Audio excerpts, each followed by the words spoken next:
Mi smo premajhni, da bi lahko delili se v športu. Toliko, ne. Jaz ne razumem, da lahko nekdo v nekem momentu navija za Rogliča, pa je proti Pogačarju, ko piše v Spodaj Slovenija. Jaz ne morem verjeti, da lahko nekdo proti, ko igra slovenska reprezentanca, odbojka, rokomet ali karkoli. Razumem pa rivalstvo med Olimpijo in Mariborom in tega vedno zagovarjam. In to lahko naredi šport samo dobro.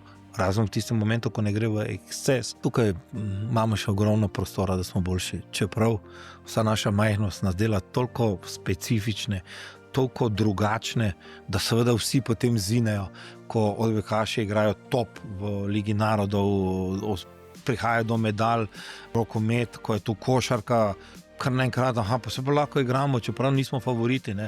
Ko naenkrat fuzbal spravi v München 20-25 tisoč Slovencev, ki v eno pojejo našo himno. Da ne govorim pa o individualnih športih. In ta naša majhnost, hvala Bogu, v zadnjem času je v športu dostikrat naš adut in ne več naše breme.